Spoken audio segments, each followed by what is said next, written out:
perkara atau tidak, silakan. Namun ada tata tertib yang perlu kita pahami bersama demi terciptanya proses persidangan yang tenang dan aman serta lancar. Ya. Jadi saya himbau kepada Bapak Ibu yang mempunyai handphone, tolong di nonaktifkan atau disilentkan ya, agar supaya tidak mengganggu proses persidangan. Dan kalau ada Bapak Ibu yang ingin ke kamar kecil dan bisa keluar pelan-pelan ya, tanpa izin dari saya. Intinya para pengunjung sidang hanya mempunyai hak untuk melihat dan mendengar, tidak punya hak memberi komentar apapun. Jika itu terjadi dengan kewenangan yang diberikan oleh undang-undang, saya langsung perintahkan kepada yang bersangkutan untuk meninggalkan ruang persidangan. Dan jika hal tersebut sudah dilakukan dan pihak tersebut atau pengunjung sidang mengeluarkan ya, kata-kata yang melecehkan pengadilan, maka bisa langsung kami tindak seperti itu. Ya, jadi mohon Bapak Ibu sekalian memahami. Kalau boleh tahu ini keluarga dari pemohon semua ini yang ingin melihat mendengarkan persidangan demi katanya. Terima kasih. Baik, pada pemohon atas simpatisannya, mohon kepada silakan kepada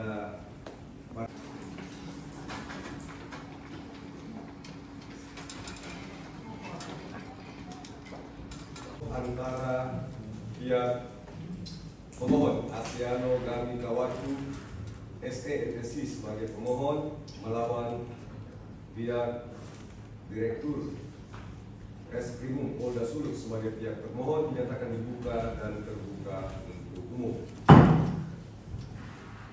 Kepada pihak pemohon hadir tim kuasa hukumnya. Kemudian untuk pihak termohon hadir juga tim kuasa hukumnya.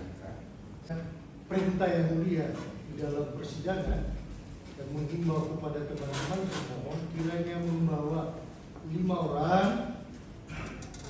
yaitu 1 prinsipal kami Astiano Gami Kawatu dan 4 adalah Ketua Sinode UMIM Pendeta Dr. Lina Riga, Steve Keppel, Jeffrey Kurengkeng dan Freddy Kaligis. Oleh karena itu dengan segala hormat kiranya yang mulia memerintahkan termohon untuk menghadirkan dalam persidangan saksi fakta. Kami sudah berkoordinasi tadi katanya dalam perjalanan. Siap. Baik. Proses persidangan di sini kami langsung ke rumah tahanan negara Polda Sulawesi Utara menemui para pihak sebagaimana yang dimohonkan oleh pemohon. Kemudian kami menjelaskan maksud baik dari yang mulia berdasarkan permohonan pemohon. Namun yang mulia dari lima orang yang dikehendaki oleh pemohon untuk dihadirkan dalam sidang, 4 yang lainnya menyatakan menolak untuk hadir dalam sidang ini. Kemudian selain 4 orang tersebut menolak, kuasa hukum mereka yang diberikan kuasa juga tidak menghendaki untuk kliennya dihadirkan dalam sidang ini. Kemudian para pihak tersebut membuat surat pernyataan dan surat kepada Yang Mulia Majelis Hakim Pra Peradilan. Namun demikian terhadap saksi Astiano Gami Kawatu tetap dapat kami hadirkan untuk diperiksa hari ini dalam sidang pra peradilan. Seperti posisinya di mana sekarang? Dan ada surat pernyataan. Siap. Mau kami hadirkan? Silakan dibawa ke depan. Siap. Ditunjukkan kepada pihak pemohon.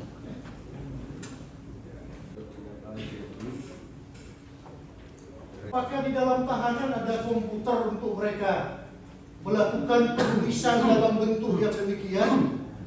Ini pertanyaan dulu, sehingga dengan adanya surat ini kami menolak. Di dalam tahanan fasilitas komputer dilarang. Sehingga oleh karena itu kami akan permasalahkan ini. Bukan masalah isi suratnya, tapi fasilitas dari termohon kuasanya ini sudah melanggar etika profesi.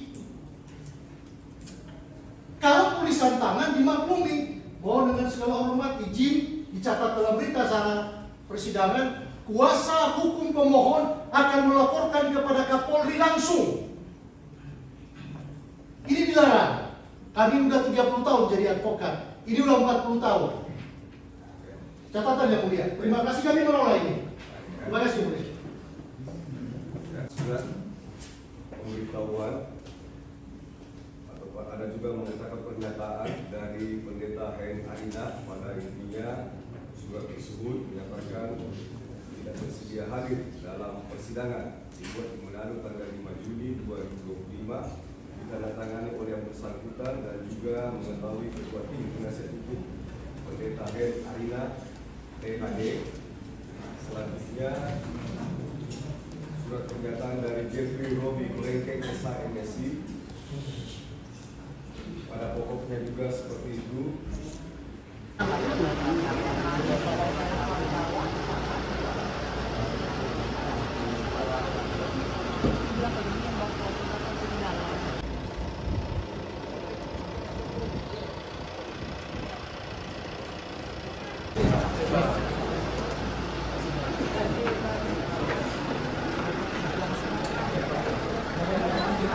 Terus ayo terus ayo. Semangat.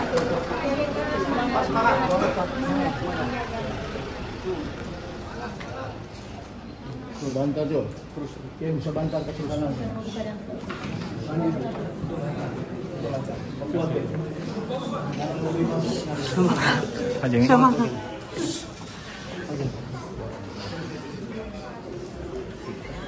Mohon yang mulia, sebelum diajukan untuk baju tahanan kemerdekaan dalam ruangan sidang, kiranya kepada pemohon diberikan kemerdekaan hukum dari segala atribut yang dikenakan. Terima kasih yang mulia. Sebenarnya saya juga menyampaikan. Siap yang mulia. Kami paham hukum acara itu ya. Silakan. Pada komisi sidang dan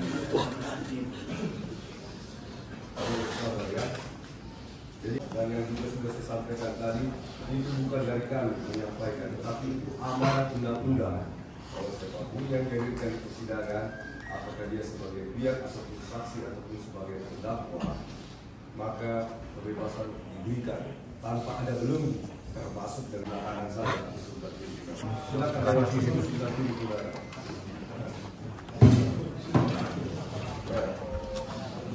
Silakan dulu. Pak Geri, awal sehat? Masih sehat. Ya, puji Tuhan. Ya, dan perlu disampaikan kepada saudara bahwa saudara hadir. Ya, ini merupakan proses perkara pra-peradilan. Apakah proses yang telah dilakukan oleh pihak pemohon, ya, dalam penetapan tersangka ataupun penahanan saudara itu sudah sesuai prosedur atau tidak? Ya, sebatas itu. Bukan dalam persidangan ini membuktikan apakah Bapak J. Kawati yang saat ini sebagai tersangka benar atau salah. Ya, itu harus dipahami semua. Ini hanya sidang pra-peradilan yang menilai apakah tindakan daripada pihak termohon menetapkan tersangka ataupun menahan tersangka tersebut sudahkah sesuai prosedur hukum atau tidak. Ya, jadi itu harus dipahami oleh kita semua. Ya. Jadi kepada saudara dipanggil kemari oleh karena amanat undang-undang yang membolehkan itu sesuai pasal 2, pasal 82 KUHP, ya, angka 1 huruf B. Maka dari itu kami punya kewenangan untuk meminta keterangan saudara, walaupun saudara sudah mempunyai atau menunjuk kuasa hukum. Ya, apa yang terjadi sesuai dengan hukum acara yang berlaku. Dan kepada saudara prinsipal pemohon, ya, saudara dalam proses persidangan ini mempunyai hak untuk mendengar keterangan saksi. Jikalau saudara ingin juga bertanya kepada saksi nantinya, akan diberikan juga hak yang sama juga dengan kuasa daripada pemohon. Makasih yang mulia. Terima kasih. Karena proses pra-peradilan ini adalah proses perkara semi perdata. Tetap kuat dan tetap sehat seperti sebelum adanya permasalahan dengan selesainya, ya, seperti itu. Baik, dihadirkan saksi atau ahli dari pihak. Terima kasih. Silakan. Ini tidak asli saya di rumah. Sudah ada. Ini kalau ada kursi warna biru. Pengadilan atau ruang sidang seperti ini ya. Terima kasih Yang Mulia. Untuk urutan pertama kami akan bertanya kepada ahli hukum perdata. Setelah itu ahli hukum pidana 2 orang. Yang terakhir adalah ahli hukum tata negara. Saudara ahli hukum perdata, apakah dibenarkan ataukah tidak dibenarkan dari pemerintah, khususnya sambil pemerintah provinsi memberikan hibah kepada korporasi? Korporasi ini pengertiannya 2 ahli ya, baik badan hukum dan atau bukan badan hukum pengertian korporasi. Mohon ahli hukum perdata menjabarkan dari kualifikasi kemahiran ahli hukum perdata memandang apa yang kami tanyakan ini. Silakan ahli hukum perdata. Hibah adalah masuk pada ruang hukum privat. Tapi sekarang dalam posisinya bahwa hibah bisa masuk dalam hukum publik. Landasannya adalah hibah itu dalam pasal 1666. 1666. Itu saya coba bawa mau Pak. Ya, silakan. 1666. Ya, 1666 KUH Perdata. 1666 sampai 1693. Hibah adalah suatu persetujuan atau perjanjian dengan mana seorang penghibah menyerahkan satu barang secara cuma-cuma tanpa dapat menarik kembali untuk kepentingan seseorang yang menerima penyerahan barang itu. Ini pengertian secara umum. Kemudian berdasarkan pernyataan tadi maka kita kaitkan dengan pasal 1680. 1680 itu dari ranah hukum privat, nah sekarang masuk ke ranah hukum publik. Landasannya adalah sana 1680. Bunyinya begini, hibah kepada lembaga umum atau keagamaan tidak berakibat hukum kecuali jika presiden atau pembesar yang ditunjuk telah memberikan kuasa kepada para pengurus lembaga tersebut untuk menerima. Nah ini perlu digarisbawahi. Lembaga keagamaan atau yayasan atau badan sosial itu kalau menerima misalnya dari pemerintah memberikan hibah, tidak ada konsekuensi hukum, misalnya akibat hukum tidak ada. Nah kecuali memberikan kuasa tadi, baik presiden, pemberi oleh pejabat lain, nah itu ada di situ, ada di sana. Nah sehingga landasan ini dia muncul di situ lembaga sosial, lembaga keagamaan itu akibatnya secara umum tidak secara akan memiliki akibat hukumnya yang sah, artinya tidak dapat dipertanggungjawabkan. Namun kalau seandainya itu ada kuasa, nah kalau sekarang hibah ini kan ada kuasa dari pemerintah memberikan, dari ranah hukum publik telah memberikan hibah, nah berarti ada tanggung jawab sana. Tanggung jawab dari sisi formil maupun materi. Namun karena ini lembaga keagamaan, menurut saya dari sisi hukum perdata, karena masuk kategori badan hukum lembaga keagamaan, apakah lembaga keagamaan ini sebagai lembaga badan hukum? Nah kalau dia badan hukum maka tanggung jawabnya harus pada lembaga atau yayasan lembaga keagamaan itu. Contoh misalnya Muhammadiyah atau MUI. Nah maka dia pertanggungjawabkan lewat lembaga ini dulu. Kalau ada temuan di sana maka dia berlanjut. Tapi kalau tidak ada temuan di situ, maka tidak bisa diklasifikasi sebagai tadi yang saya katakan, tidak bisa dipertanggungjawabkan. Nah kemudian dalam pasal ini, landasan dua pasal ini, karena hukum publik telah memberikan hibah, maka tentunya ada aturan-aturan yang dibuat oleh pemerintah. Kemudian di dalam hukum publik memberikan hibah harus ini harus jelas, tidak boleh kalau tidak jelas. Maksud prestasinya, prestasi berbuat sesuatu, tidak berbuat sesuatu. Kembali lagi secara cuma-cuma. Karena pengertian itu kita bisa menarik di sana. Bahwa tidak mah yang diberikan uang itu sama dengan pengertian pasar barang, sama kalau menurut saya. Dia klasifikasi sebagai barang.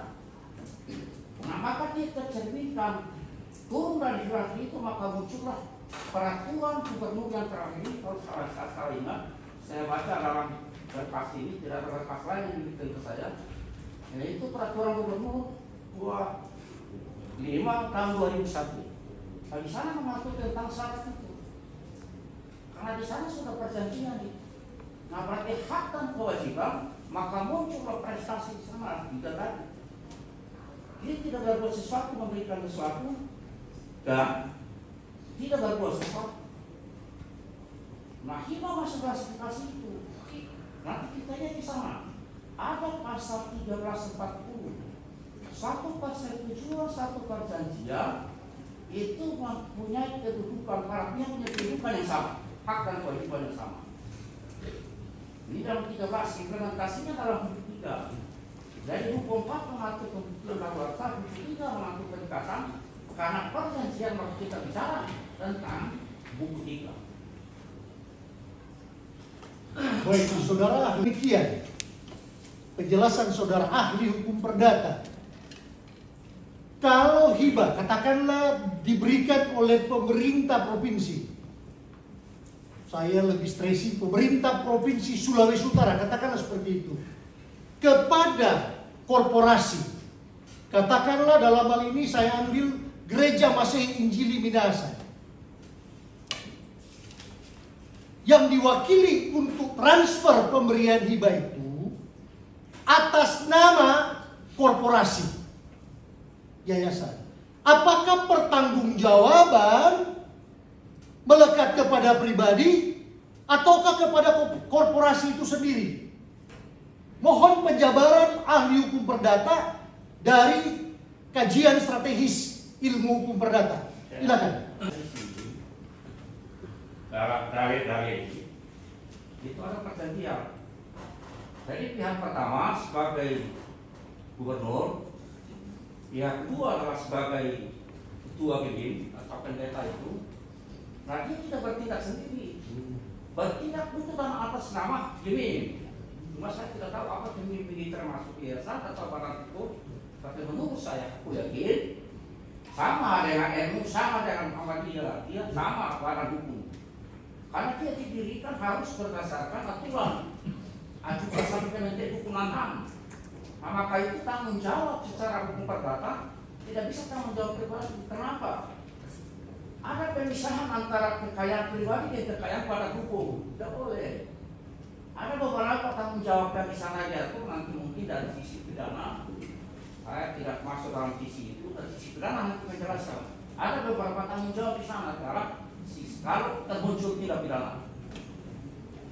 Bahwa dari pemberian hibah, katakanlah oleh pemerintah provinsi Sulawesi Utara kepada yayasan, pertanggungjawabannya adalah korporasi, apakah yang pribadi bertindak untuk dan atas nama badan hukum itu dapatkah dikatakan sebagai orang yang menerima pemberian hibah itu, ataukah yang bertanggung jawab penuh adalah korporasi, dalam hal ini yayasan? Mohon penjabaran dari keilmuan saudara ahli hukum perdata. Silakan.